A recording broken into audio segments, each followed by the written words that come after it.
যুদ্ধ করেছি প্রাণের মায়ায়, লাল সবুজে আজ বিজয়ের ছায়া।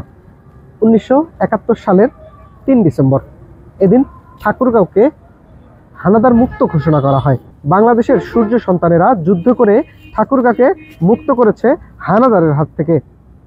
আমি এই মুহূর্তে দাঁড়িয়ে আছি ঠাকুরগাঁও জেলার আর্টগ্যালারি মোড়ে অবস্থিত অপরাজয় 71 চত্বরে। এখানেই মুক্তিযোদ্ধাদের প্রতি সম্মান রেখে এবং এই পাক হানাদার মুক্ত ঘোষণার পর থেকে কিন্তু এই একটি স্মৃতিস্তম্ভ হিসেবে কিন্তু এই অপরাজয় 71টি প্রতিষ্ঠিত করা হয়। 1971 সালের 3 ডিসেম্বর মুক্তিযুদ্ধের উত্তাল সেই দিনগুলোতে হানাদার মুক্ত হয় উত্তরের সীমান্তবর্তী জেলা ঠাকুরগাঁও। দীর্ঘ 9 মাসের রক্তক্ষয়ী লড়াই, নির্যাতন আর ধ্বংসযজ্ঞের পর মুক্তিযোদ্ধারা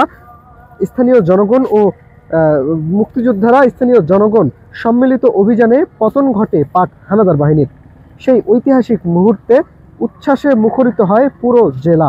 রাস্তায় রাস্তায় বাজতে থাকে বিজয়ের ধ্বনি। সেই দিনটি উদযাপনে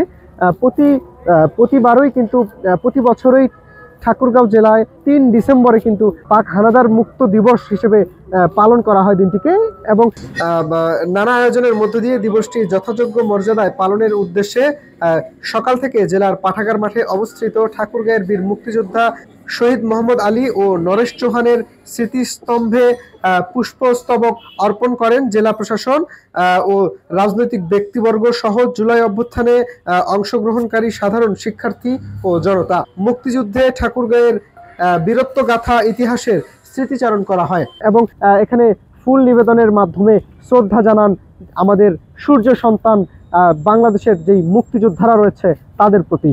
তো এই ছিল ঠাকুরগাঁও থেকে আমার কাছে সর্বশেষ।